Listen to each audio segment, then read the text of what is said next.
No Web Relatos de hoje, eu vou mostrar casos reais de imigrantes e até de cidadãos estadunidenses que foram presos, perseguidos, baleados ou mortos em ações ligadas à imigração nos Estados Unidos.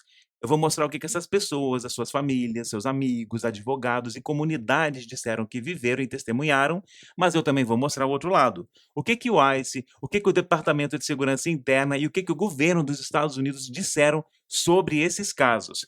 Só que eu vou fazer mais que isso, eu vou comparar esses relatos com o que o governo dos Estados Unidos diz que quer fazer, quem ele diz que quer prender e quais regras foram mudadas para facilitar mais operações, mais prisões e deportações. Porque a pergunta central desse episódio é muito simples. O governo diz que quer focar em certos tipos de imigrantes, mas quando a gente olha para os casos reais, é isso mesmo que está acontecendo?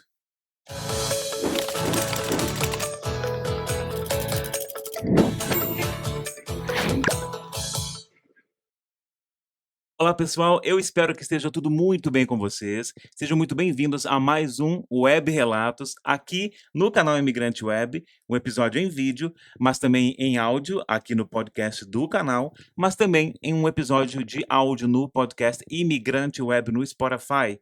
Hoje é segunda-feira, gente, dia 23 de março de 2026. Não é o dia de vídeo de Web Relatos no canal, nem de episódio no podcast, porque isso normalmente acontece aos sábados, 11 da manhã, mas excepcionalmente, hoje nós estamos aqui para falar sobre esse assunto que eu planejei e pesquisei bastante.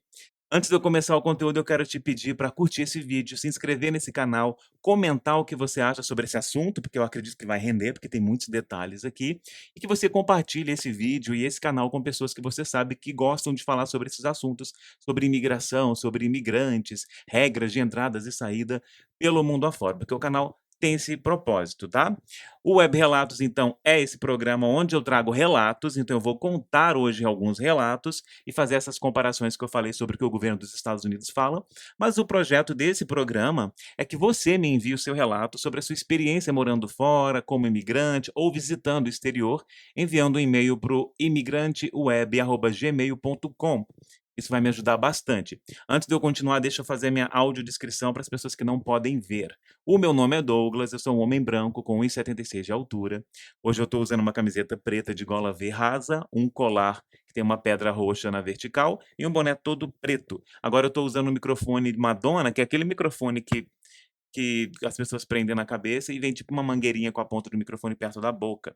O cenário desse programa do Web Relatos é uma estante mais antiga com uns livros antigos, uma coisa mais vintage assim, uma estante marrom, de madeira mais crua, e de um lado no alto da tela tem um balãozinho escrito Web Relatos, que é o logo do programa, onde a letra T é um microfone, para fazer alusão ao podcast, e do outro lado da tela no alto tem o @imigranteweb, que é o arroba no TikTok e no Instagram do canal. Então eu quero te pedir para você seguir lá também, e claro, me seguir também nas minhas redes sociais. Nelas, o meu arroba é douglas.ca, porém no TikTok, o O do Douglas é o número 0. Tá bom? Tem conteúdo visual, tá, gente, aqui, mas mesmo assim eu faço audiodescrição para que as pessoas que não conseguem ver possam pelo menos ter uma ideia de quem elas estão ouvindo, tá bom?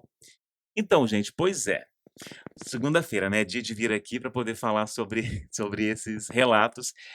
O vídeo, gente, ele tem bastante detalhes, tá? Eu reuni vários casos sobre relatos dessas pessoas que passaram por essas situações, ao serem abordadas pelo ICE.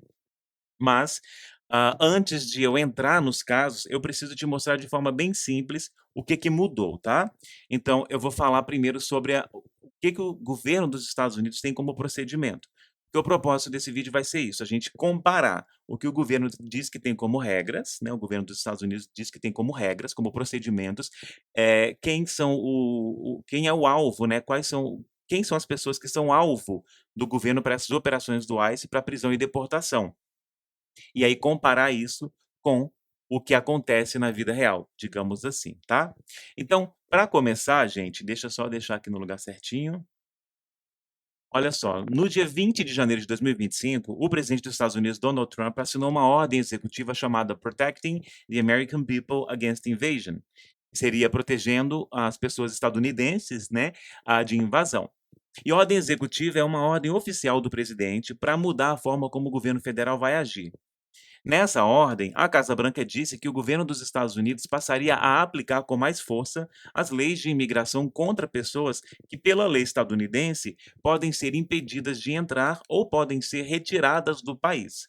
O texto também diz que os órgãos do governo federal que cuidam de imigração e segurança devem usar, ó, isso aqui é importante, tudo o que a lei permitir para prender e tirar essas pessoas do país, principalmente quando já existia uma decisão final mandando deportar. Durante o governo Biden, existiam orientações mais claras dizendo quem deveria ser tratado como prioridade. Em linguagem simples, gente, isso queria dizer o seguinte: queria dizer que o governo anterior dizia para a polícia de imigração dar mais atenção a alguns grupos e não sair por aí tentando prender todo mundo da mesma maneira e, né, de qualquer maneira. E com a ordem assinada pelo Trump, a lógica ficou mais ampla. Em vez de mirar só em grupos mais específicos, o governo passou a dizer que qualquer pessoa que possa ser deportada pode virar alvo dessa fiscalização. Então, na tela tem, eu sempre vou colocar na tela, gente, o site está onde as informações estão, mas todos os links estão na descrição do vídeo, tá? Então começou por aí. A gente vai falando sobre essas mudanças primeiro, para depois a gente ver o que estava acontecendo com alguns exemplos na prática, tá? Bom, aí mais mudanças vieram, né? E aí foi no dia seguinte, no dia 21 de janeiro, de 2025, né, foi quando o Departamento de Segurança Interna dos Estados Unidos, que está aqui na tela também, que comanda o ICE, né, e a Patrulha da Fronteira, publicou essa nota aqui chamada, em tradução livre, Declaração de Porta-Voz do Departamento de Segurança Interno sobre diretrizes que ampliam a aplicação da lei e acabam com o abuso do parole humanitário, dizendo que então ali estava dizendo que eles estavam ampliando as aplicações da lei. Lembra que lá no outro falou assim, fazer tudo que a lei permitisse para poder cumprir as prisões e deportações? Então eles foram fazer o quê? Eles foram mexer na lei. Então estavam ali, através desse documento, ampliando a lei e acabando com o que chamou de abuso do parole humanitário, que é uma autorização temporária para entrar ou ficar no país por razões humanitárias, tá? E nessa mesma nota, o governo também deixou claro que estava cancelando orientações do governo Biden para o ICE e para a patrulha de fronteira. Uma das mudanças mais importantes foi o seguinte: o governo tirou uma regra interna que dificultava operações em lugares como escolas, igrejas e hospitais. E quando eu falo regra interna, eu estou falando de uma orientação do próprio governo federal para os policiais, né, de imigração. Ou seja, não é que esses policiais ficaram sem nenhuma lei, tá? O que aconteceu foi que o governo tirou uma proteção eh, que tinha, né, a administrativa que antes segurava esse tipo de ação nesses lugares aí que eram considerados sensíveis, e outras também, tá, mas esses são alguns exemplos.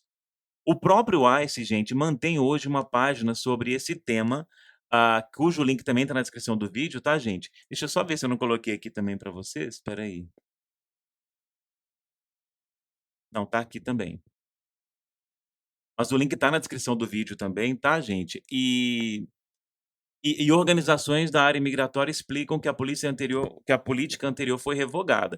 Deixa eu só pegar essa parte aqui de novo. O próprio ICE mantém essa página aqui, tá, que eu estou colocando aqui, né, para vocês na tela, sobre esse tema, cujo link está na descrição do vídeo, e organizações da área migratória explicaram que a política anterior foi revogada. Então esse ali é o link onde vocês podem conferir, tá?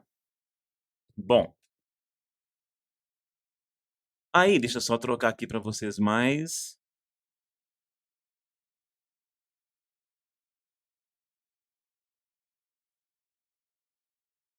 facilitando a minha vida, que tem muita coisa. Bom, continuando, né. Outra mudança importante veio no dia 24 de janeiro de 2025, é o que está aqui nesse documento, ó, aqui ó, 24 de janeiro de 2025. Nos Estados Unidos, no Canadá, a gente põe primeiro mês, tá, mês, dia e ano, tá. Pela publicação do documento chamado, na tradução livre, Designação de Estrangeiros para Remoção Acelerada, que é isso que está escrito aqui, tá. Quando o governo ampliou a chamada remoção acelerada. Em linguagem simples, gente, isso significa deportação mais rápida, tá? Sem passar por um processo tão longo diante de um juiz de imigração, em muitos desses casos, né. A nova regra passou a permitir que isso fosse usado em qualquer lugar dos Estados Unidos, com pessoas que não consigam provar que já estavam no país havia mais de 2 anos. Então esse aqui foi o documento. Então, seguindo para documentos, olha menino, fica mais fácil a minha vida desse jeito. Eu clicando desse jeito, em vez de eu ficar fechando, que bom. Além disso, gente, a ordem de Trump também reforçou a criação de grupos de trabalho envolvendo vários órgãos do governo federal e o apoio de autoridades locais. E o programa chamado 287G, que é o que está aqui na tela para vocês, continuou importante porque permite parceria entre o ICE e certas polícias ou autoridades locais para ajudar a encontrar e encaminhar pessoas que podem ser deportadas. Em resumo, então, o governo tirou limitações internas, aumentou a velocidade da deportação, em alguns casos, e reforçou a cooperação para prender mais pessoas. Então, isso que eles fizeram, né? Tá, mas é lógico que aconteceram mais coisas, né? Ao longo de 2025, o governo continuou nessa linha. Em 25 de março de 2025, ele acabou com os processos de parole para cubanos, haitianos, nicaragüenses e venezuelanos, com esse documento aqui, que é chamado Termination of Parole Processes for Cubans, Haitians, Nicaraguanos, provavelmente, e venezuelanos, que está aqui na tela, tá? E tá também na descrição do vídeo, claro. Então eles seguem fazendo. Aí no dia 28 de abril de 2025, ah, veio essa aqui. O Trump anunciou outra ordem para aumentar a pressão sobre os estados e cidades que, segundo a Casa Branca, não colaboram com a imigração federal, chamada, aí foi esse documento, Protecting American Communities from Criminal Aliens. Então, assim, resumindo, né, gente? O que que está acontecendo? O governo dos Estados Unidos deu mais poder e mais liberdade para a polícia de imigração agir, mudou as leis para conseguir tirar algumas barreiras internas, acelerou deportações, né, em certos casos, e reforçou a cooperação para prender e remover pessoas do país. Aí vem a grande pergunta, né? Quem na prática está entrando aí nessa máquina, né? É o grande que é o grande X da questão. Só que assim, gente, é o seguinte, até por uma questão de justiça, tá? Eu preciso explicar. Existem sim, gente, casos que batem com o discurso oficial do governo. Só para ressaltar aqui um parênteses, e aí o governo fala sobre pessoas criminosas, tá, gente? Então tem vários outros documentos que falam sobre o alvo do governo ser de prender pessoas criminosas, né? Então, chamando de criminosas, não apenas, infelizmente, eles chamam pessoas indocumentadas de criminosas também, mas o governo diz que são pessoas que cometeram crimes, assim, hediondos, crimes de assassinato, de roubo, de multas, inclusive, e crimes, tá? O que é crime grave no Código Penal, isso, digamos assim. Isso também, deixando claro que a busca maior é por essas pessoas, tá? E aí, baseado nisso, existem sim casos que batem com esse discurso, tá, gente? Um exemplo dele é o do Gerardo Miguel Moura, tá? Que tá até aqui na tela, ó. Isso aqui, inclusive, é do Departamento de Segurança Interna, tá?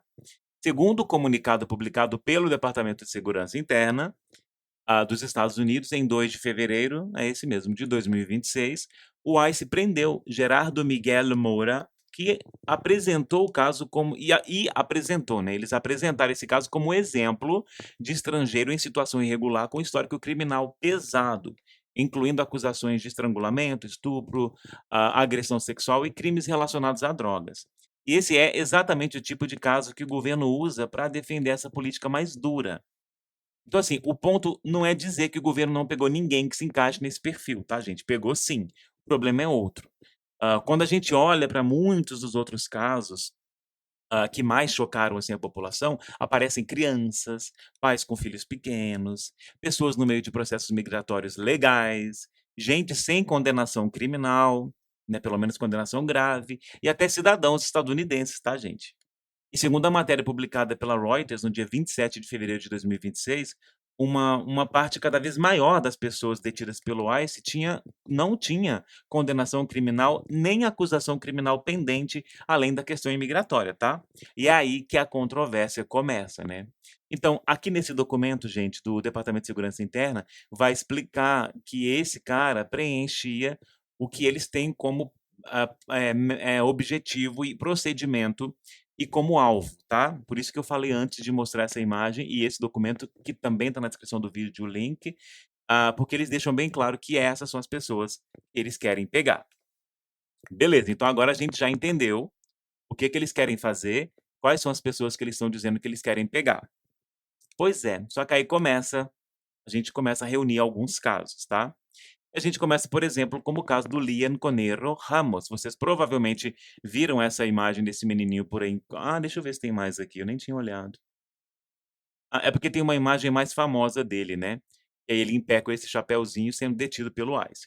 Esse foi um dos casos que mais chocou a opinião pública, que é o do Lian Conero Ramos, de 5 anos, de idade, e do pai dele, Adrian Conejo Arias, em Minnesota. Segundo a Reuters, os dois, descritos pela defesa como solicitantes de asilo equatorianos, que entraram legalmente nos Estados Unidos, foram detidos pelo ICE em 20 de janeiro de 2026, quando estavam voltando para casa após a aula, após a escola. De acordo com autoridades escolares e testemunhas citadas pela Reuters e pelo Guardian, o Liam e o pai dele foram abordados na entrada de casa e e a superintendente ali da escola, né, afirmou que os agentes teriam tirado o menino do carro, o levado até a porta para ele bater na porta e verificar se havia mais alguém dentro da residência. Isso aí que gerou a acusação de que o ICE teria usado uma criança de 5 anos como bait, tipo, então, no caso, como isca, né. O Departamento de Segurança Interna negou, tá, gente? Agora o lado deles. Negou essa versão e sustentou que o pai teria abandonado a criança, mas essa narrativa foi contestada por autoridades locais, testemunhas e pela defesa. Depois da detenção, gente, o Liam e o pai foram levados para um centro de detenção familiar em Dilley, no Texas, conhecido como South Texas Family Residential Center. Inclusive, tem um vídeo aqui falando sobre as crianças de Dilley, tá, gente? Eu fiz um vídeo aqui no canal, onde eu mostro uns relatos também de uma jornalista que entrou lá e conversou com crianças e esse relato dessas crianças expôs, assim, muita coisa, tá.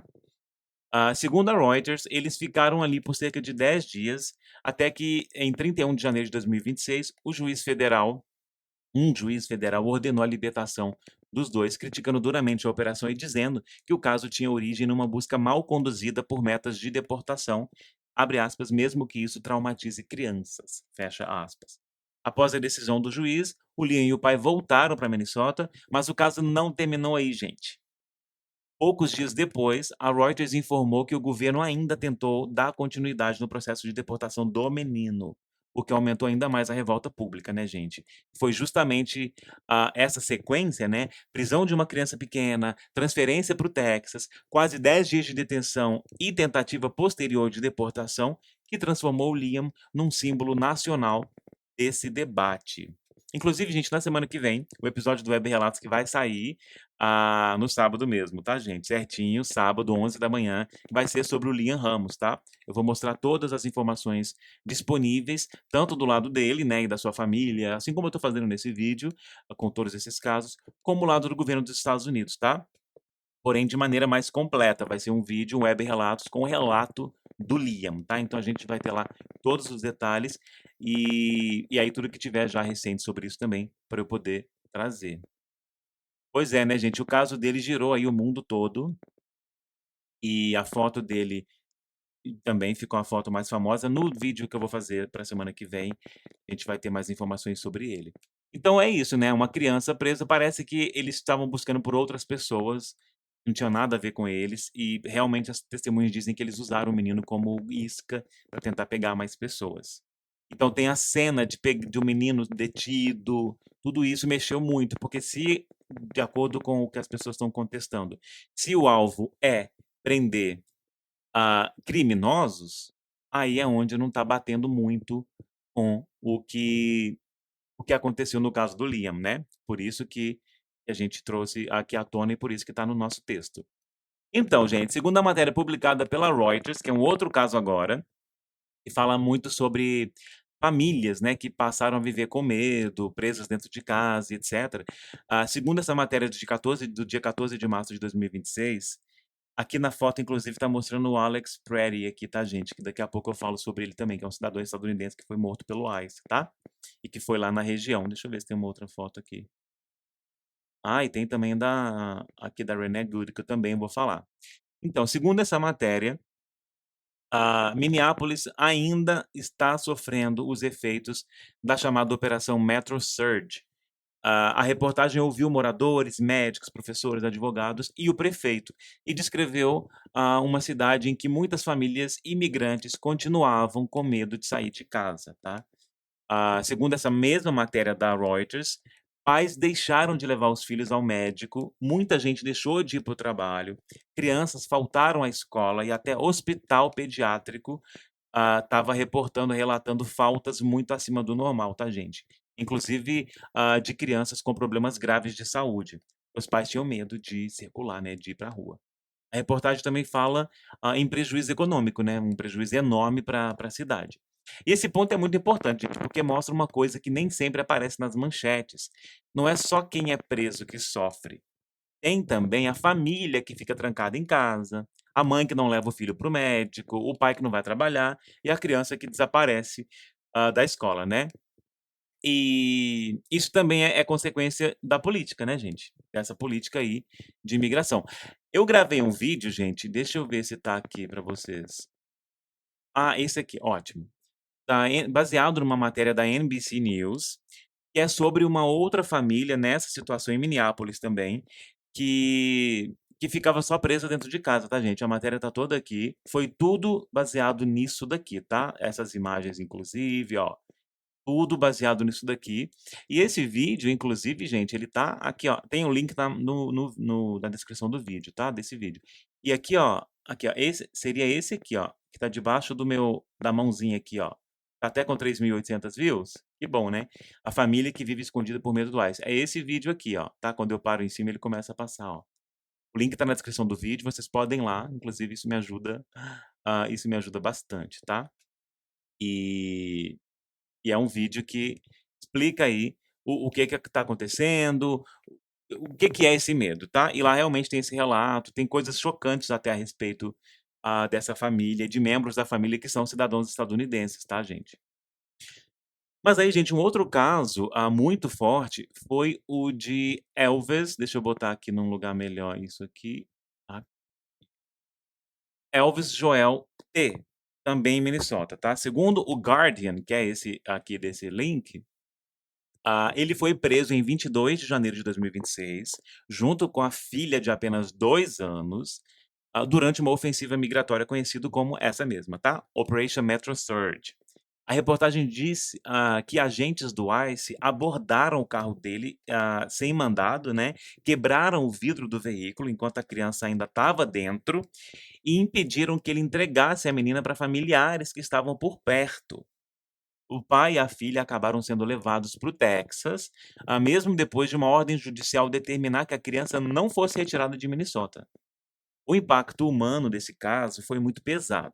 A filha pequena foi colocada no centro de uma ação violenta, né, houve um relato de separação da mãe, medo extremo dentro da família, lógico, né, e desespero dos parentes que queriam ficar com a criança, e a indignação pública, né, ao ver que uma menina tão nova tinha sido arrastada para dentro de uma operação desse tipo.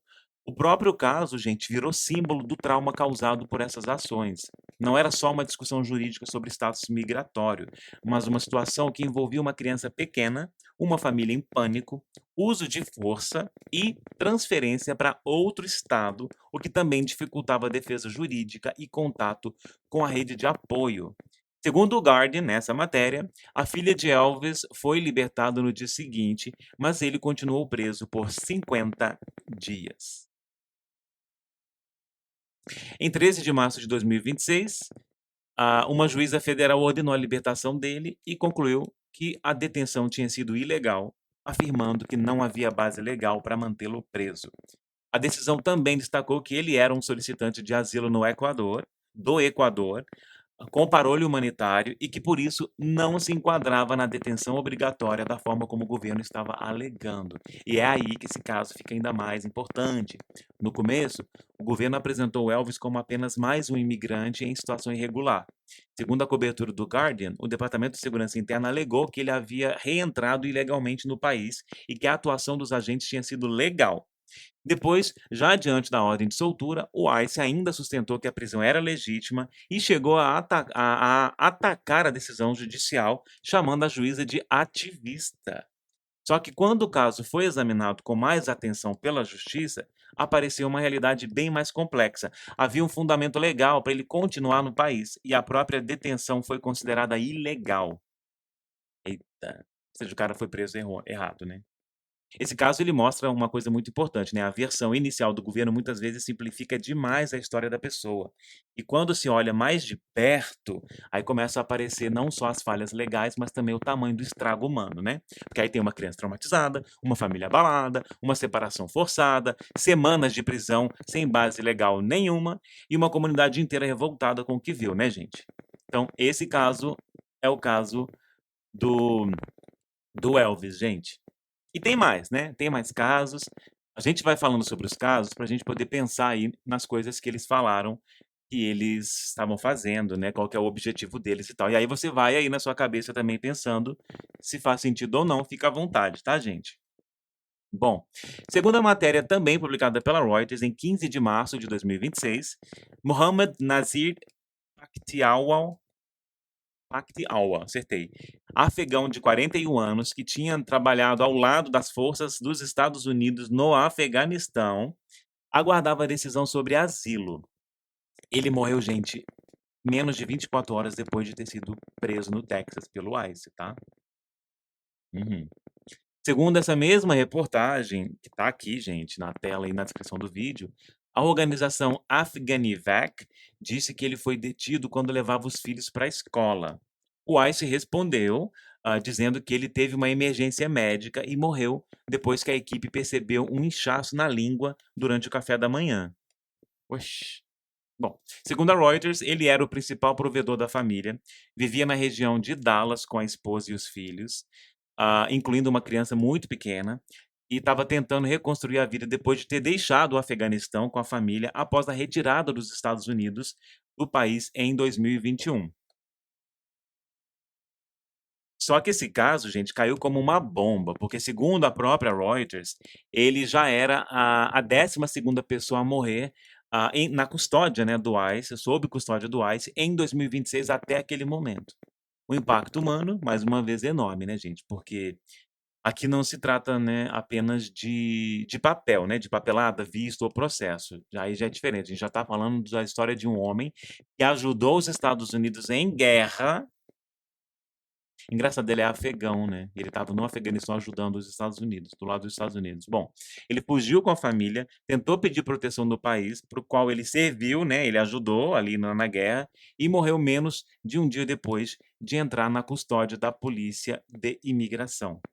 Foi essa combinação aí, tá? Serviço prestado aos Estados Unidos, rotina familiar interrompida, morte em menos de 24 horas em uma, lugar de detenção do ICE e uma família deixada para trás, que transformou aí o caso em mais um símbolo humano da dureza dessa política de imigração. É, gente.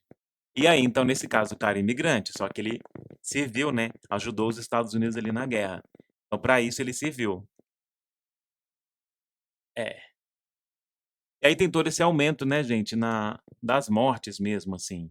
Segundo a matéria publicada pela Reuters, que é essa que está na tela em 9 de março de 2026, 11 pessoas até ali já tinham morrido na custódia imigratória naquele início de ano, tá? Agora de 2026, até essa data ali, da matéria, ah, 9 de março.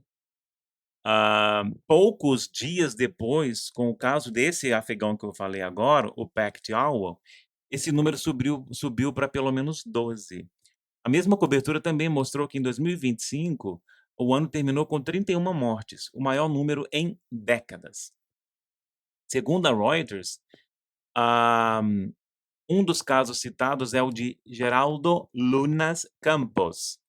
Não é aquele Gerardo não, tá, gente? É esse aqui, ó, Geraldo Lunas Campos, cubano de 51 anos, que morreu em 3 de janeiro, no centro de detenção Camp East Montana, em El Paso, no Texas, tá? Segundo o ICE, Geraldo morreu depois de sofrer uma emergência médica, medical distress, e a agência disse inicialmente que o caso estava sendo investigado. Depois, porém, gente, o Washington Post informou que o legista local provavelmente classificaria a morte como homicídio. O jornal também entrevistou um detento que estava lá nesse lugar e que disse ter visto guardas estrangulando Geraldo quando ele se recusou a entrar em um confinamento solitário. E após essa reportagem, o Departamento de Segurança Interna, o DHS, né, divulgou uma nova versão. O órgão passou a dizer que Geraldo tinha tentado tirar a própria vida enquanto estava detido. Segundo o departamento, os agentes de segurança interviram, né, imediatamente para salvar a vida dele, mas ele teria resistido violentamente à intervenção. Interessante, né. Bom, esse caso chamou atenção porque a versão inicial falava apenas em emergência médica, né, depois que surgiram informações de que a morte poderia vir a ser tratada como homicídio, além do relato de um detento dizendo que viu os guardas sufocando ele, aí o negócio já começou a dar uma mudadinha, né. Ou seja, é mais um caso, né, gente, em que a narrativa oficial i inicial pareceu muito mais simples do que os fatos que vieram à tona depois, né. Isso levanta uma polêmica muito séria. Não é sobre prender, é também sobre o que acontece depois que a pessoa entra no sistema. Tá com eles já, tá presa.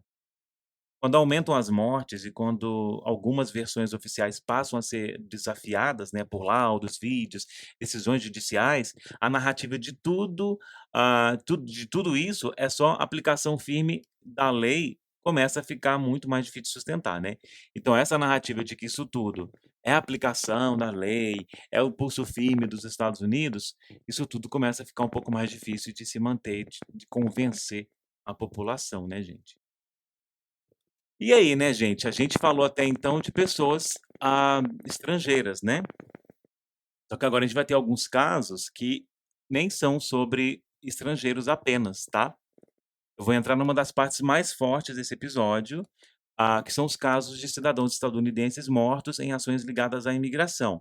Não é porque eles são cidadãos estadunidenses, tá, gente, é pela maneira como aconteceu. Vocês devem ter ouvido falar sobre a Renee Good, né. Segundo a matéria publicada pela Reuters em 26 de janeiro de 2026, eu escolhi essa aqui, gente, mas essa matéria tem em todos os lugares, tá. Eu estava precisando de uma que tivesse a imagem assim e que eu fosse fiel ao que está escrito, para colocar na descrição do vídeo o link e vocês conferirem, mas está em todos os lugares, tá. Então essa matéria da Reuters de 26 de janeiro de 2026, de acordo com a matéria, a Renee Nicole Good, que é essa aqui que está na imagem, cidadã estadunidense de 37 anos, foi morta a tiros em Minneapolis por um agente do ICE. Nessa matéria, a Reuters disse que o governo alegou que ela tentou atropelar um agente, Jonathan Ross, enquanto os defensores da Renee diziam que o vídeo mostrava o carro se afastando dele. Segundo outra análise publicada pela Reuters em 27 de janeiro de 2026, altos funcionários do governo correram para apresentar Renee Good e Alex Pretty, que vai ser o que eu vou falar daqui a pouco, outro cidadão estadunidense também morto pelo ICE, como agressores. Mas vídeos e outras evidências surgiram depois disso, colocando essa versão em dúvida. A Reuters disse que o Departamento de Segurança Interna descreveu como manifestante violenta, Renee, né, como uma manifestante violenta e afirmou que ela teria usado o carro como arma. Mas os vídeos mostraram um quadro mais complicado. Esse caso choca muito, porque aqui a gente já não está falando de alguém tentando renovar um documento ou conseguir residência, né? A gente está falando de uma cidadã estadunidense morta por um agente federal, num caso em que a versão inicial do governo foi desafiada por vídeo. Inclusive, gente, no Web News, no dia 21 de janeiro de 2026, logo nas primeiras notícias, eu vou mostrar aqui. Cadê, meu Deus? Vai estar nesse aqui, ó, que vai começar aqui, ó. Esse vídeo aqui, ó, americana morta em operação do ICE.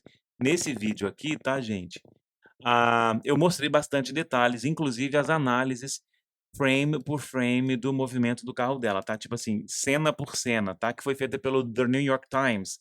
Eles fizeram, assim, uns detalhes mostrando o que que tinha acontecido, tá. Vocês vão poder entrar lá e conferir o que que de fato aconteceu.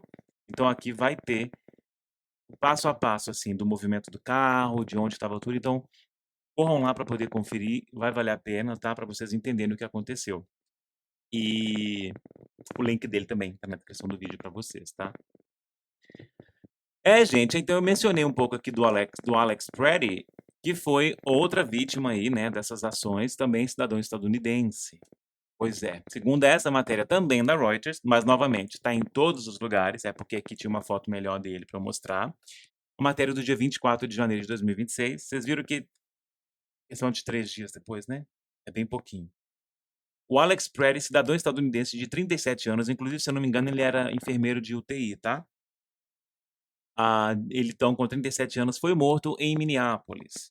A versão inicial do governo dizia que ele se aproximou armado e que os agentes atiraram em legítima defesa.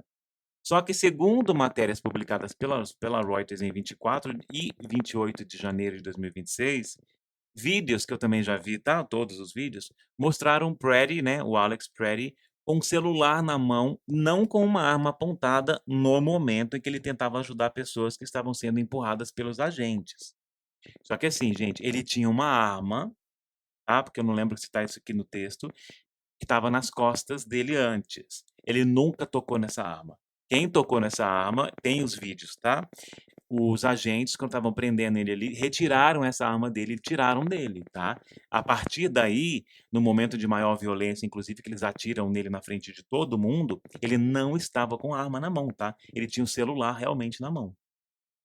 Bom, a Reuters também informou que ele tinha porte legal da arma, tá, gente? Porque ele tinha uma arma com ele mesmo, né? E que não tinha antecedentes criminais, além de infrações de trânsito.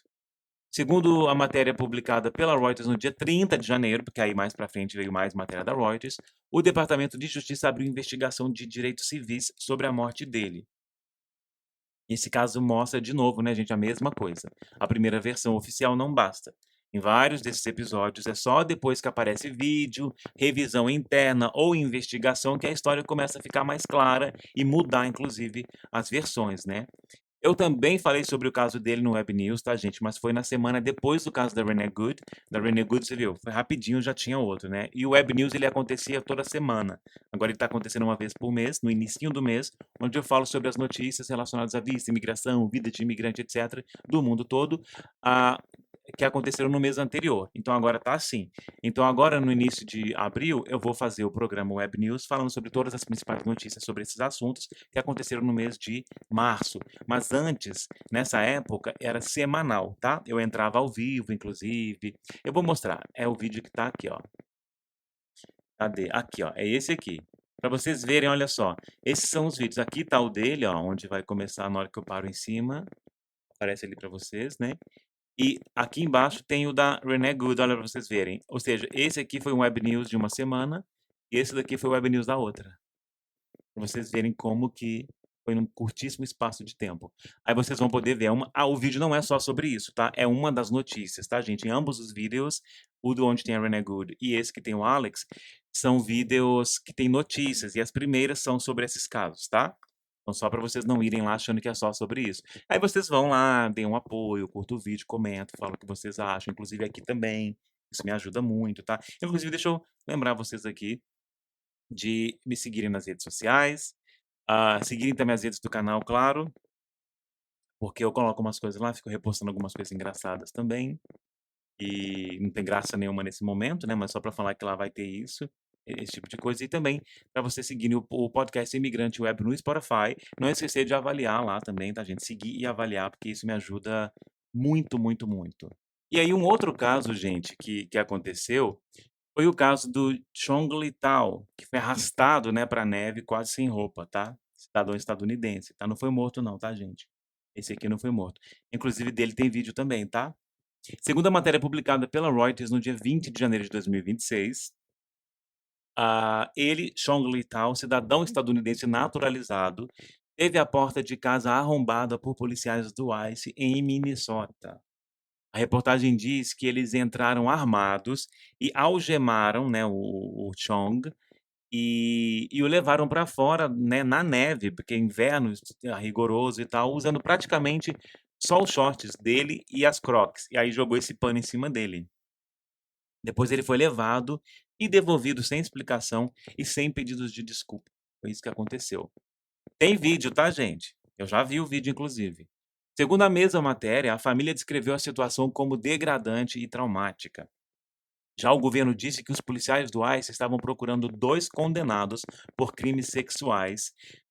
Que tal, né, que ele batia com a descrição e que ele não colaborou de imediato com a identificação. É porque eles ficaram batendo na porta, assim, socando a porta, né, como a matéria falava, assim, violentamente, e aí eles demoraram para abrir, que estava dormindo, né. E esse caso, gente, ele mostra outra polêmica importante, né, mesmo quando o governo diz que estava atrás de alvos graves, a forma da operação, pode atingir a pessoa errada, né, com humilhação pública, o trauma profundo e etcétera. Eu fiz o vídeo, tá, gente, sobre esse caso, que vai estar aqui, ó, Ice arromba esse aqui, ó, Ice arromba casa e prende idoso, é esse aqui, tá. E você vê que aparece 2 coisas assim, gente, aqui isso daqui é só áudio, que no YouTube também tem podcast, e esse daqui é vídeo, tá. Então eu fiz esse vídeo também, para vocês poderem conferir, o link tá na descrição do vídeo. E lá vai mostrar tudo, tá, gente, vai mostrar inclusive eles arrombando a porta da casa dele, tá, e tirando ele de lá, então realmente foi um caos que aconteceu com ele. E aí tem mais um caso de cidadãos estadunidenses, vocês estão percebendo que eu tô falando sobre cidadãos estadunidenses. Teve o pessoal que foi morto, agora eu tô falando desse pessoal que foi detido, tá. E aí agora mais um. Esse rapaz aqui, gente, ele é veterano, tá? Ou seja, ex-combatente. Pois é. Segundo a matéria publicada pela Reuters, mas também está em todos os lugares, em 17 de julho de 2025, esse rapaz chamado George Stratis, cidadão estadunidense, veterano do exército e segurança de uma fazenda na Califórnia, disse que estava indo trabalhar quando policiais quebraram o vidro do carro dele e o arrancaram dali à força e o prenderam. Segundo ele ficou 3 dias preso. Eu tô achando estranho que eu tô achando que isso não foi só 3 dias não, gente, foi mais tempo. Nossa, será que eu acho essa informação aqui rápido? Bom, ele ficou detido lá, né, e nesse período que ele ficou preso, ele perdeu o aniversário de 3 anos da filha, e depois ele foi solto sem acusação. Segundo a mesma matéria, o Departamento de Segurança Interna confirmou a prisão e disse que o caso seria analisado junto com outros ligados à operação. Esse episódio virou símbolo, porque junta tudo o que mais choca o público, né. Um cidadão estadunidense, veterano, ou seja, trabalhou no exército dos Estados Unidos, estava indo trabalhar, ele sendo tratado como se não tivesse direito nenhum e depois liberado sem explicação convincente. E eu fiz um vídeo também, tá, gente, no Web News, e que é esse vídeo aqui, ó. Aqui tá parado, inclusive na parte dele, tá, mas é o que tem essa thumbnail aqui, ó, gente, não sei se vai ver, tem o Papa, não sei se tá muito pequeno para vocês. Eu percebi também que eu tô olhando pra tela, eu coloquei na configuração errada, né. Mas tem o Papa e tem ele agachado aqui, esse menino. Então é esse vídeo aqui, Papa fala sobre imigrantes, polêmica contra imigrantes na Irlanda e na Polônia. Mas aqui, nesse aqui, vai ter o vídeo dele, a entrevista dele, realmente ele explicando a questão de quanto tempo que ele ficou lá. Mas vocês podem conferir todas as informações lá. Mas o caso dele é o seguinte, gente, ele é veterano estadunidense, tá, nascido nos Estados Unidos, ou seja, ele serviu o exército também, e ele estava indo trabalhar, só que aí, no caminho, ele foi preso. Ele tinha um movimento ali do ICE, essa ação né, essa batida do ICE, digamos assim. Ele estava passando por lá, e aí o cara quebrou o vidro do carro dele, isso foi em 2025, tá. Inclusive o meu vídeo foi do dia 12 de outubro de 2025, foi Web News. Então é uma das notícias e tá mais para o final, tá, gente. Nesse caso, vocês viram lá na hora que eu mostrei a tela, estava um pouquinho mais para o final. E aí ele conta detalhes da cela, de como que era, a questão do tratamento ali mesmo, tá. Então vocês podem ir lá, conferir a matéria que tá no link do vídeo aqui também. Então tem tudo lá. Pois é, aí agora, não vou falar tem estadunidense na história, mas a principal pessoa aí, digamos que é brasileira? Pois é, o caso do Matheus Silveira, que foi preso na entrevista para o Green Card, gente. Então é um caso que fala muito com a gente, né, com a nossa audiência brasileira e tal.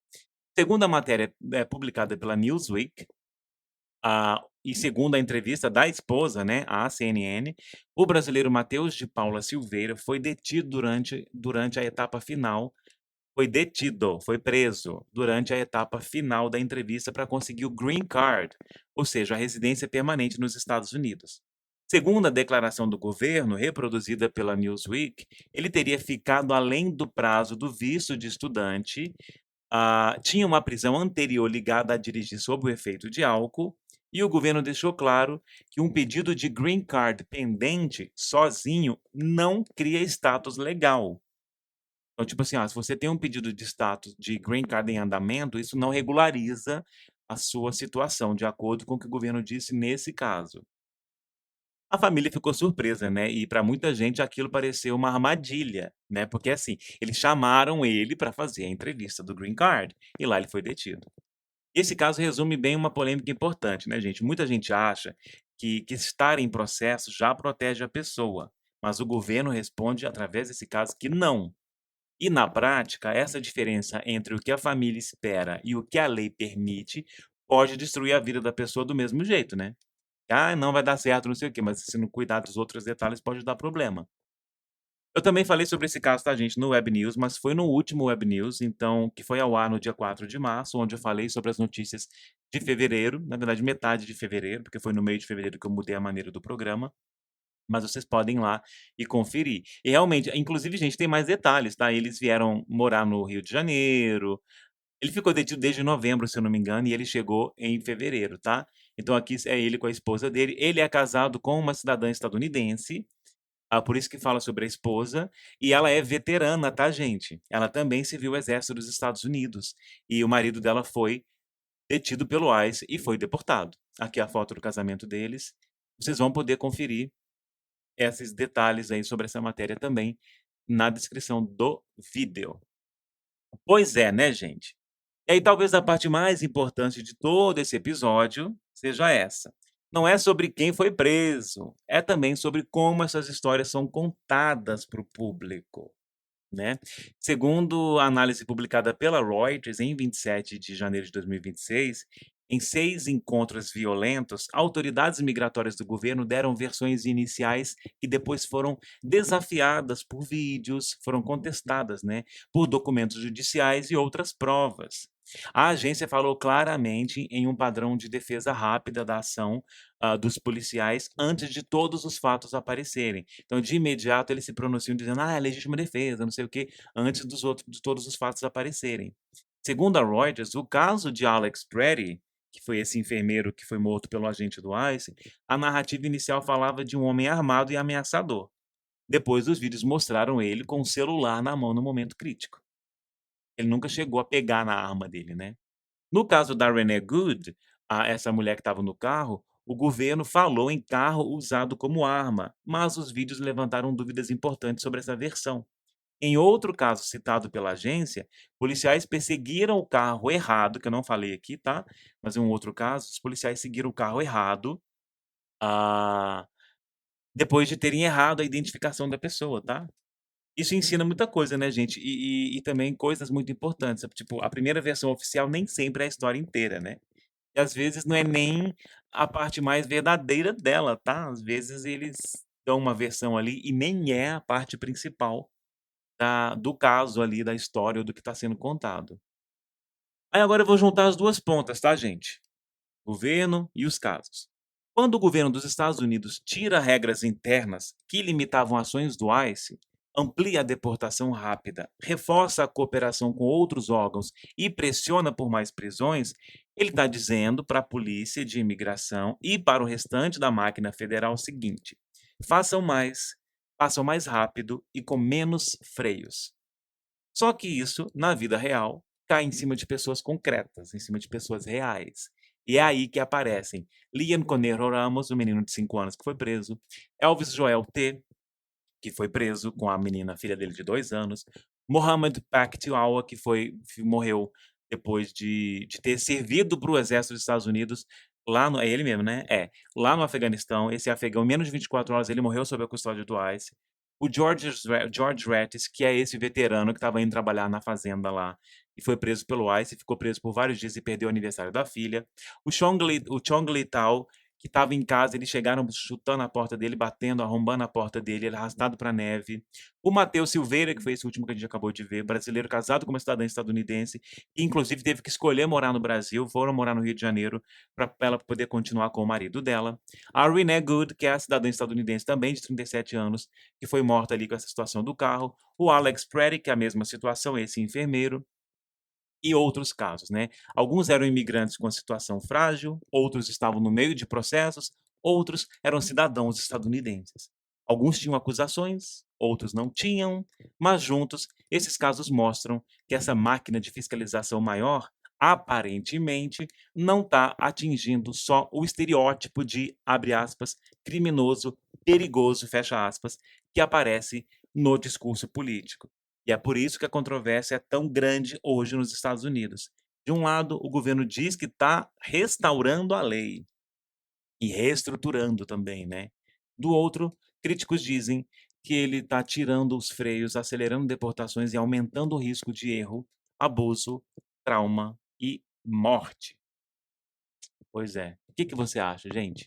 Eu não quis mostrar só um caso isolado, tá, gente?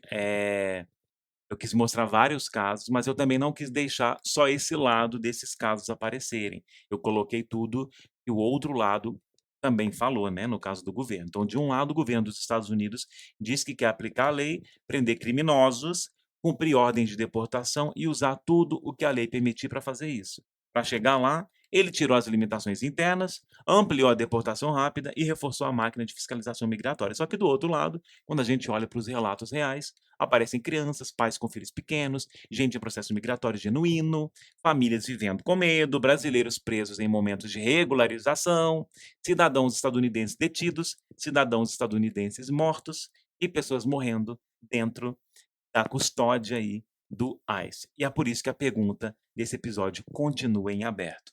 O governo dos Estados Unidos está fazendo exatamente o que prometeu? Ou a realidade dessas operações mostra que, na prática, essa política está pegando muito mais gente e de forma muito mais controversa do que o discurso oficial deixa parecer? Essa resposta eu vou deixar para vocês nos comentários, a gente poder discutir sobre isso. E eu vou querer saber o que que você pensou sobre isso tudo, tá, gente? Vou querer saber o que vocês acharam disso tudo. Pois é, né, gente? Pesadinho, muitos detalhes, um episódio grande, bem grande, mas eu tenho certeza que vale a pena. Aí você dá o play aí, espero que você teve aí um tempo para ouvir tudo isso. E pensa comigo, o que que você acha disso tudo? Faz sentido? Tem coisa aqui que não é bem isso? Confira os documentos, por favor, na descrição do vídeo. De repente tem outros, de repente você encontra outros. Não dá para colocar tudo aqui, né, exatamente.